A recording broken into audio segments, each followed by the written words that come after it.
everyone, welcome back to my channel. Today we're talking about all things moving to a new country.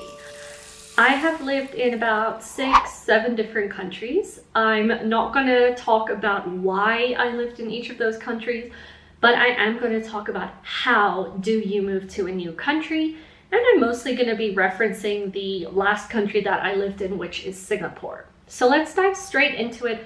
What is the process? How do you move to a new country? How do you get a job? How do you make friends? How do you find a place to stay? All of that good stuff. So firstly, how do you decide where to move?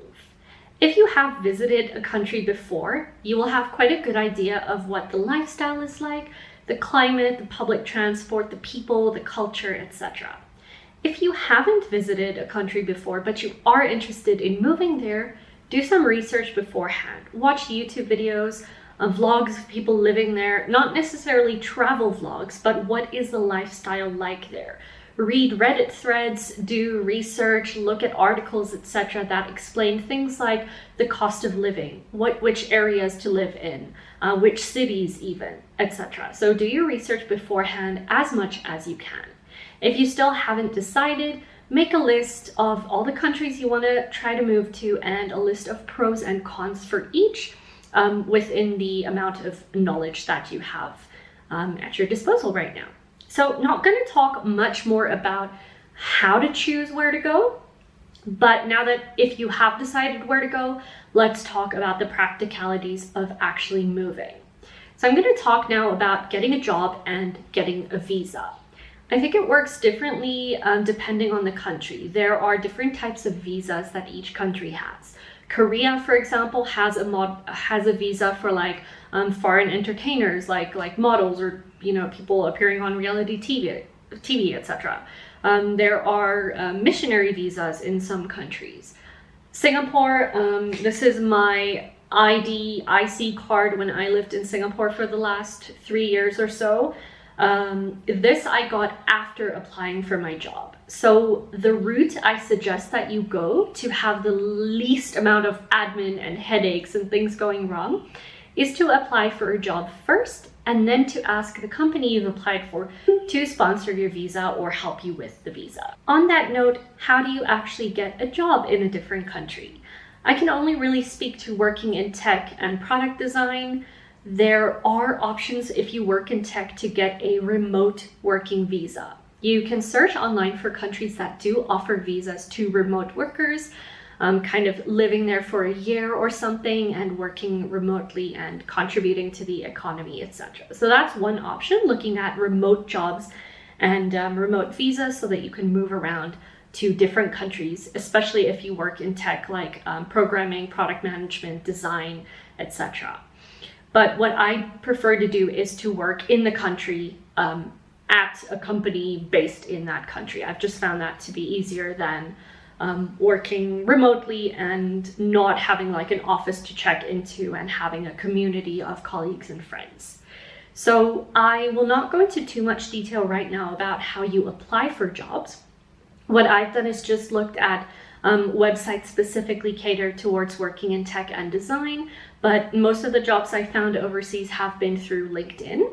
I have also directly contacted companies. So when I worked in Japan, I did use like design annuals and design books that showcase different different works from companies and designers.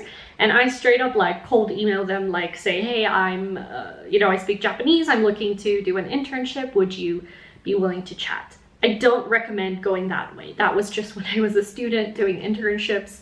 But when I moved to Singapore, it was all through the proper channels, applying for a job through LinkedIn, doing the interview, getting the job, having them facilitate the visa process. I must say though, it is a little hard to apply for a job if you are outside of the country, especially in this economy with like big tech doing a lot of layoffs. Working in tech specifically it's difficult to find a job overseas now. It's just not a good time to be in tech. But I found that actually living in the country and applying for a job there has been a lot easier than the company needing to worry about me having to move and maybe covering those costs, which they didn't. Like when I moved, I covered my costs, the plane tickets, the accommodation, everything. But when I was in Singapore, I did apply for another job there. I wanted to move companies after the company I worked at originally was terrible. And actually being in Singapore at the time, applying for the job there, the process was much smoother. I was able to go for the interview in person, etc. In-person interviews, I 100% recommend. Even if you're just traveling to the country for like a holiday or a month, see if you can meet the people in person. I do recommend trying to be in the country before you move there or before you decide to move there first. Get used to the climate, the public transport, understanding the people, finding which areas are suited to your preferences. So try, if finances do allow, to travel there, even if it's for a week or even if you're able to get a visa to stay there for a month, and see how it is, if it's suited to what you're looking for. Right, and the next thing I want to talk about is finding a place to stay, finding property. The steps you want to do is find Facebook groups of people who do talk about property, have places for sale, etc. And then number 2, find property apps that are used in that country, apps or websites. Make a list of all your requirements.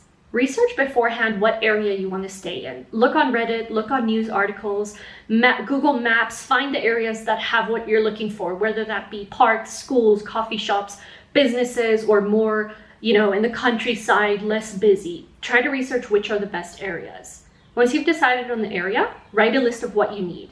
Do you want it to be a high floor? Do you need parking? How close do you need public transport to be? How close is the supermarket? Do you want 1 bedroom, 2 bedrooms? Do you want a swimming pool? Do you want to live with housemates or not?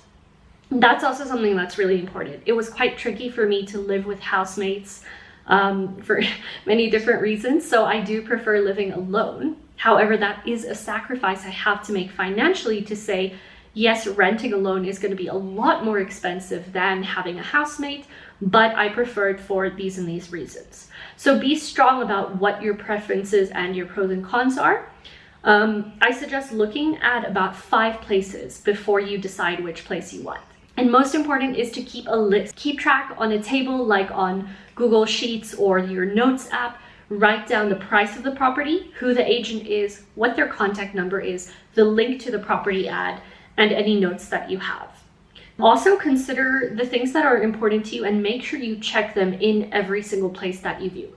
Look at faucets. Are they working properly? No drips. Are there cracks in the wall? Is it clean or dirty? Is there a weird smell? What's the view? Public transport nearby. Consider all of those things and do a checklist for each place so that you can make the most informed decision. Ask about things like refuse collection, Wi-Fi, electricity, water, and then you can make a good decision about where to stay. And then lastly, making friends. How do you make friends in a new country? I've made really good friends with my colleagues, but some people do not want to be so close to their colleagues and they want to find a community of people outside of work.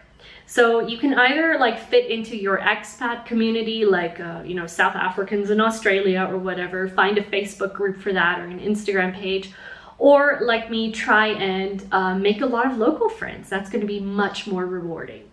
Go to events that you're interested in. Look at Facebook pages for events locally. If you are religious and you go to church, that's a wonderful place to meet people. Join a cell group. Don't be afraid to go up to someone. Don't be shy. This time in your life where you're living in a new country, you need to get out of your shell. If you see someone alone at an event, go up to them, compliment them on something they're wearing, say oh, I see you're alone here too. How did you hear of this event? Practice that muscle of going up to people and talking to them. Once you've made a friend, you can meet their friends. You can go to events together and slowly you can grow your circle.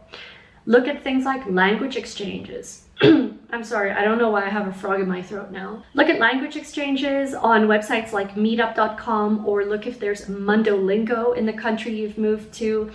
Meet people who have similar interests. The language learning community is an awesome place to meet people, and I've made a lot of friends through Spanish language exchange, Japanese exchange, etc. I think that's it for now. Video is all over the place because I'm so excited about this topic, but if there is something more that you want to know about, more specific about finding a job or way more specific about building a community and friends, Whatever it is, let me know in the comments what you want to see more of, what I can make another video of. If you have tips from yourself of living overseas, let me know in the comments as well. And please subscribe for more language learning and travel videos. I'll see you in the next video. Bye!